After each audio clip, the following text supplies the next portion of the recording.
Hello everyone, कैसे हो आप सब। एक बार पुनः स्वागत है आप सभी का हमारे अपने YouTube channel Shiv coaching classes पर। उम्मीद करते हैं आप सभी मस्त होंगे, बेहतर होंगे, आप सभी की पढ़ाई भी अच्छे से चल रही होगी। देखिए, आज की इस वीडियो में हम देखेंगे मेंडल नियम के अपवाद। इसके पहले हमने आपको मेंडल के तीनों नियम की वीडियो आपको प्रोवाइड करा दी है। प्रभाविता का नियम, पृथक्करण का नियम और स्वतंत्र अपव्यूहन का नियम, तीनों के तीनों मेंडल के नियम हमने आपको प्रोवाइड करा दिए हैं। अभी तक आप यदि नहीं देखें तो आप प्लेलिस्ट में जाकर के देख सकते हैं। देखिए, आज की इस वीडियो में हम देखेंगे मेंडल नियम के अपवाद। देखिए, मेंडल नियम के कई सारे अपवाद हैं, जिसमें कई सारे हैं। देखिए, पहला है अपूर्ण प्रभाविता या इनकम्प्लीट डोमिनेंस, दूसरा है सह प्रभाविता या कोडोमिनेंस, तीसरा है बहुविकल्पिता और चौथा है बहुप्रभाविता। इसके अलावा एक और है, वो है सहलग्नता। तो पांचवा नंबर आप यहां पे लिख लेंगे सहलग्नता। तो देखिए, मेंडल नियम के 5 अपवाद मुख्य रूप से देखेंगे, जिसमें आज की इस वीडियो में हम देखेंगे अपूर्ण प्रभाविता और सह प्रभाविता क्या होती है। तो देखिए, अपूर्ण प्रभाविता या इनकम्प्लीट डोमिनेंस की यदि हम बात करते हैं, जैसा कि नाम से ही स्पष्ट है कि अपूर्ण प्रभाविता यानी प्रभाविता जो है पूरी तरह से पूर्ण तरीके से नहीं होगी। देखिए, कहता क्या है, यहाँ पे डिफिनेशन क्या है अपूर्ण प्रभाविता की। देखिए, जब एक जोड़ी विपरीत या विरोधी लक्षणों को ध्यान में रख करके क्रॉस कराया जाता है तो F1 पीढ़ी में दोनों लक्षणों का मध्यवर्ती लक्षण प्राप्त होता है। आपने इसके पहले मेंडल का प्रभाविता का नियम पढ़ा है। एक्चुअल में जो अपूर्ण प्रभाविता का नियम है या जो इनकम्प्लीट डोमिनेंस है, ये मेंडल के प्रभाविता के नियम का अपवाद है। तो अपूर्ण प्रभाविता और सह प्रभाविता ये दोनों ही मेंडल के नियम के अपवाद हैं। मेंडल का नियम क्या कहता है, तो मेंडल का जो प्रभाविता का नियम है वो ये कहता है कि यदि हम एक जोड़ी लक्षणों को लेकर के उनके मध्य क्रॉस कराते हैं तो F1 पीढ़ी में केवल और केवल प्रभावी लक्षण ही दिखाई देते हैं। लेकिन अपूर्ण प्रभाविता क्या कह रहा है कि यदि हम आपस में एक जोड़ी लक्षणों को लेकर के क्रॉस कराते हैं तो हमको जो F1 पीढ़ी या F1 जनरेशन प्राप्त होती है उसमें हमको प्रभावी लक्षण दिखाई नहीं देते हैं। उसमें यहां पे ना तो प्रभावी लक्षण दिखाई दे रहे हैं, ना तो अप्रभावी लक्षण दिखाई देते हैं, बल्कि यहां पे दोनों का मध्यवर्ती यानी दोनों लक्षणों के बीच का लक्षण दिखाई देता है। तो अपूर्ण प्रभाविता क्या कह रहा है कि जब एक जोड़ी विपरीत या विरोधी लक्षणों को हम लेंगे और उनके मध्य आपस में जब हम क्रॉस कराएंगे तो यहां पे याद रखना है कि जो F1 पीढ़ी या F1 जनरेशन जो प्राप्त होती है, यहां पे ना तो प्रभावी लक्षण प्राप्त होता है और ना ही अप्रभावी या रेसेसिव कैरेक्टर प्राप्त होता है, बल्कि यहां पे प्रभावी व अप्रभावी दोनों ही लक्षणों का मध्यवर्ती यानी दोनों लक्षणों के बीच का लक्षण प्राप्त होता है। अर्थात यहां पे आपको देखना है, यहां पे एक एग्जाम्पल हमने लिख रखा है। सबसे बढ़िया अपूर्ण प्रभाविता देखने को मिलती है आपको गुलाब बांस।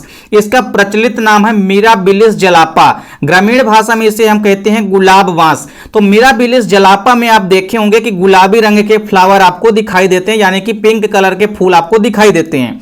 चलिए इसके एग्जाम्पल समझते हैं। यहाँ पे हमने क्या लिया, यहाँ पे लाल फ्लावर लिए, यानी कि हमने रेड फ्लावर या लाल पुष्प यहाँ पे लिया है, और इसका विपरीत या विरोधी लक्षण हमने क्या ले लिया है, सफेद पुष्प, यानी इसका उल्टा लक्षण हमने क्या ले लिया है, सफेद पुष्प, यानी कि स्मॉल आर। अब यहां पे आप समझिए कि यहां पे जो हमने पैतृक लक्षण लिया है वो है लाल पुष्प और सफेद पुष्प। अब यहां पे युग्मक बने कैपिटल आर और स्मॉल आर, यानी F1 पीढ़ी हमको क्या प्राप्त होगी, यहाँ पे कैपिटल आर स्मॉल आर। तो चूंकि कैपिटल आर ज्यादा प्रभावी होता है स्मॉल आर की अपेक्षा, इसलिए यहाँ पे हमको F1 पीढ़ी में गुलाबी रंग के फ्लावर दिखाई देते हैं। अर्थात यहाँ पे हमको ना तो प्रभावी लक्षण दिखाई देते हैं और ना तो प्रभावी लक्षण दिखाई देते हैं। तो आपने मेंडल के नियम में क्या पढ़ा है कि जब हम आपस में एक जोड़ी लक्षणों के मध्य क्रॉस कराते हैं तो F1 पीढ़ी में प्रभावी लक्षण दिखाई देते हैं। तो यहां पे यदि प्रभावी लक्षण दिखाई दिया होता तो यहां पे लाल पुष्प आते, या कि अप्रभावी लक्षण यदि दिखाई दिया होता तो यहां पे गुलाबी पुष्प ना आकर के सफेद पुष्प आते। तो यहां पे आपको याद रखना है कि अपूर्ण प्रभाविता में जब हम एक जोड़ी लक्षण को लेते हैं और उनके मध्य क्रॉस कराते हैं तो किसी भी प्रकार से F1 पीढ़ी में ना हमको प्रभावी लक्षण दिखाई देता है और ना ही अप्रभावी लक्षण दिखाई देता है, बल्कि इन दोनों के बीच का मध्यवर्ती लक्षण दिखाई देता है। तो जब हमने लाल पुष्प का क्रॉस कराया सफेद पुष्प के साथ तो हमको F1 जनरेशन में गुलाबी रंग के यानी कि पिंक कलर के फ्लावर जो है प्राप्त होते हैं। अब यदि इसका जीनोटाइप व फिनोटाइप रेशियो हमको निकालना है तो हमको इसको आपस में स्वपरागण कराना पड़ेगा। कहने का मतलब यह है कि हमको जो F1 जनरेशन में संतति प्राप्त हुई है कैपिटल आर स्मॉल आर, यानी जो गुलाबी रंग के पुष्प प्राप्त हुए हैं, इसकी हम आपस में यदि क्रिया कराते हैं, आपस में यदि हम स्वपरागण कराते हैं तो इसका F2 पीढ़ी में हमको जीनोटाइप व फिनोटाइप रेशियो भी निकालना समझ में आ जाएगा। तो चलिए चेकर बोर्ड के माध्यम से यहाँ पे हम क्रिया कराते हैं। तो हमने कैपिटल आर स्मॉल आर का क्रॉस करा दिया। कैपिटल आर स्मॉल आर का क्रॉस हमने किसके साथ कराया? कैपिटल आर स्मॉल आर के साथ ही कराएंगे, क्योंकि F1 पीढ़ी में जो संतति प्राप्त हुई है उसमें आपस में ही तो क्रॉस कराना है, यानी गुलाबी रंग के पुष्पों का क्रॉस गुलाबी रंग के पुष्पों से ही कराना है। तो कैपिटल आर स्मॉल आर का क्रॉस किसके साथ कराएंगे? कैपिटल आर स्मॉल आर के साथ ही कराएंगे। तो यहां पे हमने जब क्रॉस करा तो देखिए कैपिटल आर प्राप्त हुआ, कैपिटल आर स्मॉल आर भी प्राप्त हुआ। यहाँ पे फिर से देख सकते हैं स्मॉल आर, तो यहाँ पे स्मॉल आर प्राप्त हुई। यहाँ पे कैपिटल आर स्मॉल आर, तो यहाँ पे कैपिटल आर स्मॉल आर, यानी यहाँ पे हमको 3 प्रकार से फिनोटाइप रेशियो देखने को मिल रहा है, क्योंकि 3 प्रकार के लक्षण टोटल दिखाई देते हैं F2 पीढ़ी में। देखिए यहाँ पे शुद्ध लाल तो हमको दिखाई देते ही हैं, यानी रेड कलर के फ्लावर तो दिखाई देते ही हैं F2 पीढ़ी में। फिर से साथ ही साथ कैपिटल आर स्मॉल आर गुलाबी पुष्प हैं, तो कैपिटल आर स्मॉल आर भी प्राप्त होते हैं। तो हमको यानी कि पिंक कलर के भी पुष्प यहाँ पे दिखाई दे रहे हैं। तो लाल रंग के व पिंक दोनों कलर के यहाँ पे हमको फ्लावर दिखाई दे रहे हैं। साथ ही साथ हमको स्मॉल आर भी दिखाई दे रहा है, यानी सफेद पुष्प भी नजर आने लगते हैं किसमें? F2 पीढ़ी में। तो F2 पीढ़ी में हमको 3 प्रकार के लक्षण दिखाई देते हैं, और 3 प्रकार के जो लक्षण है वो है लाल, पिंक और व्हाइट, यानी कि रेड, पिंक और व्हाइट। तो लाल, गुलाबी और सफेद पुष्प तीनों प्रकार के पुष्प दिखाई दे रहे हैं। चलिए इनका फिनोटाइप रेशियो देख लेते हैं। तो यदि हम बात करते हैं लाल पुष्पों की संख्या कितनी है? 1 है। और यदि हम पिंक यानी गुलाबी पुष्पों की संख्या देखते हैं तो 1, 2 है। वहीं सफेद पुष्पों की संख्या भी कितनी है? 1 है। तो 1:2:1 आ गया क्या? इसका फिनोटाइप यानी कि लक्षण प्ररूपी अनुपात। अब यदि हम बात करते हैं जीन प्ररूपी अनुपात की, यानी कि जीनोटाइप रेशियो की, तो देखिए जीनों की संरचना कितनी प्रकार से F2 पीढ़ी में प्राप्त हो रही है, वो है जीन प्ररूपी अनुपात। तो पहली संरचना तो हमको प्राप्त हो रही है कैपिटल आर, दूसरी हमको प्राप्त हो रही है कैपिटल आर स्मॉल आर, तीसरी प्राप्त हो रही है स्मॉल आर। तो 3 प्रकार के यहाँ पे हमको जीन संरचनाएं नजर आ रही है। और कैपिटल आर की संख्या कितनी है? केवल 1 है। कैपिटल आर स्मॉल आर की संख्या कितनी है? 1, 2 है यहाँ पे, तो 2 हमने लिख दिया। फिर स्मॉल आर की संख्या कितनी है? 1 है, तो हमने 1 लिख दिया। तो जीनोटाइप रेशियो भी कितना आ गया? 1:2:1। यानी हम अपूर्ण प्रभाविता का यदि जीनोटाइप व फिनोटाइप रेशियो निकालते हैं तो हमको याद रखना है कितना आता है? 1:2:1 आता है। तो अपूर्ण प्रभाविता या इनकम्प्लीट डोमिनेंस आपको समझ में आ गया होगा कि जब एक जोड़ी विपरीत या विरोधी लक्षणों के जोड़ों को हम लेते हैं और आपस में उनके मध्य क्रॉस कराते हैं तो F1 पीढ़ी में हमको ना ही प्रभावी रंग के पुष्प दिखाई देते हैं और ना ही अप्रभावी रंग के पुष्प यहाँ पे दिखाई देते हैं, बल्कि इन दोनों का ही मध्यवर्ती यानी कि बीच का लक्षण हमको दिखाई देता है। अर्थात इसीलिए तो हमने यहाँ पे देखा कि जब हम लाल पुष्पों का क्रॉस कराते हैं सफेद पुष्पों के साथ में तो हमको ना तो F1 पीढ़ी में लाल पुष्प नजर आते हैं और ना ही सफेद पुष्प, बल्कि इन दोनों का मध्यवर्ती लक्षण गुलाबी रंग के पुष्प नजर आते हैं।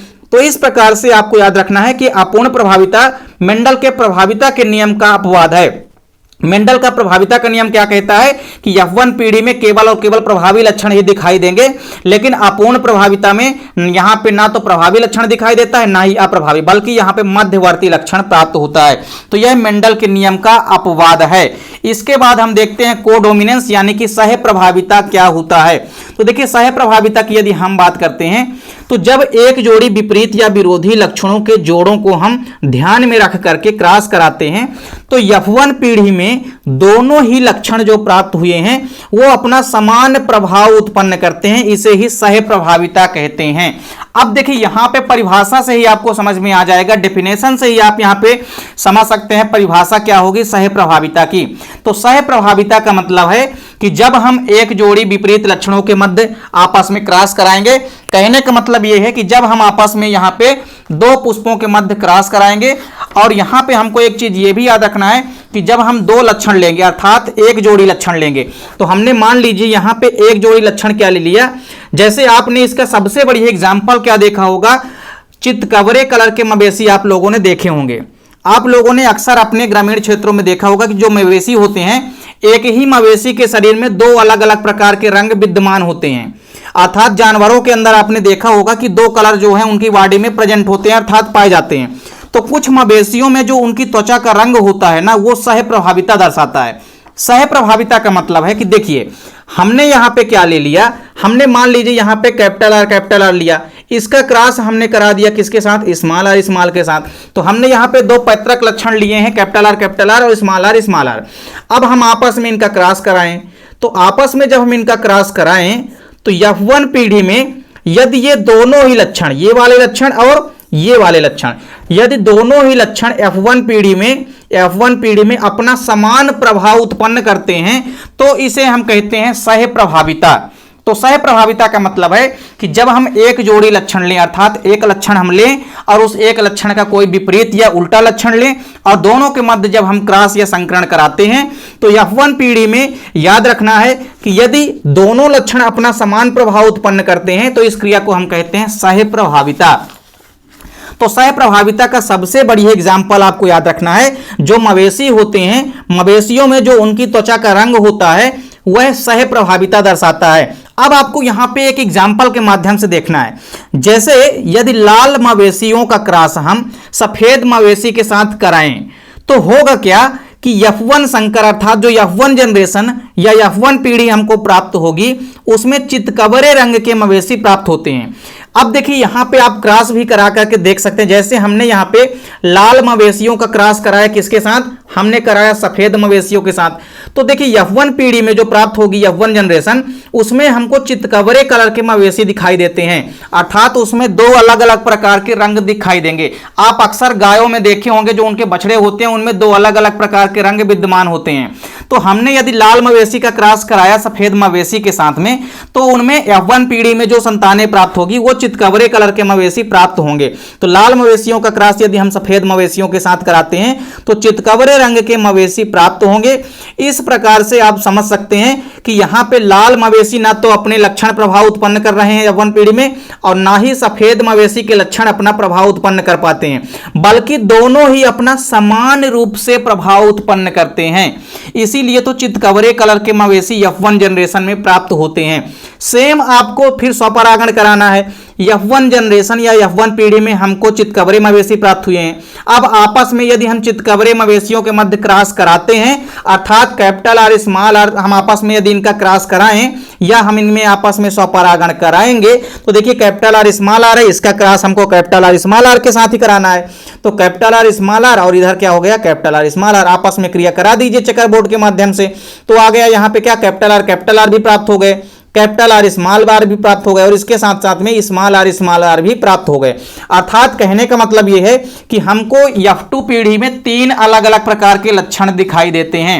F1 पीढ़ी में तो हमको केवल और केवल चितकबरे रंग के मवेशी प्राप्त हुए, लेकिन जब हमने F2 पीढ़ी देखी तो F2 पीढ़ी में हमको तीन अलग अलग रंग के यहाँ पे मवेशी फिर से नजर आने लगे। जैसे यहाँ पे यदि हम फिनोटाइप रेशियो की बात करते हैं, यानी कि लक्षण प्ररूपी अनुपात यदि हम यहाँ पे निकालें तो यहाँ पे हमको लाल रंग के मवेशी भी प्राप्त हुए हैं। दूसरे यहाँ पे यदि हम देखें तो चितकबरे कलर के मवेशी भी प्राप्त हुए हैं, यानी कैपिटल आर स्मॉल आर भी प्राप्त हुए हैं। तो आप देख सकते हैं कैपिटल आर स्मॉल आर क्या है, चितकबरे मवेशी हैं, और कैपिटल आर क्या है, लाल मवेशी है, यहाँ पे आप देख सकते हैं। और स्मॉल आर क्या है, सफेद मवेशी। तो F2 पीढ़ी में हमको कैपिटल आर भी नजर आ रहे हैं, कैपिटल आर स्मॉल आर भी नजर आता है और स्मॉल आर, अर्थात तीन प्रकार के यहाँ पे लक्षण F2 पीढ़ी में दिखाई देते हैं। तो लाल मवेशी भी दिखाई दे रहे हैं F2 पीढ़ी में, चितकबरे मवेशी भी दिखाई दे रहे हैं और सफेद मवेशी भी दिखाई दे रहे हैं। इनकी आपको संख्या देख लेनी है। तो लाल मवेशी कितने प्राप्त हो रहे हैं, कैपिटल आर कितना है, केवल एक ही है। कैपिटल आर स्मॉल आर यहाँ पे एक दो है यहाँ पे, तो चितकबरे मवेशियों की संख्या है 2 और स्मॉल आर यानी कि सफेद मवेशी कितने हैं, केवल 1। तो यहाँ पे इनका फिनोटाइप रेशियो आ गया 1:2:1। सेम उसी प्रकार आपको जीनोटाइप रेशियो भी यहाँ पे समझना है। तो जीनोटाइप रेशियो का मतलब है जीन प्ररूप होता क्या है, तो जीन प्ररूप होता है जीनों की संरचना, अर्थात यहाँ पे कितने प्रकार के जीन की संरचना प्राप्त हो रही है। तो एक तो है कैपिटल आर, तो एक प्रकार की संरचना हो गई। दूसरे प्रकार के जो जीन है वो है कैपिटल आर स्मॉल आर, तो हमने इसको भी लिख लिया। तीसरे प्रकार के जो जीन है वो है स्मॉल आर, तो ये हमने लिख लिया। अब तीनों की आपको संख्या काउंट करनी है। तो यहाँ पे देखिए कैपिटल आर की संख्या कितनी है, 1 है।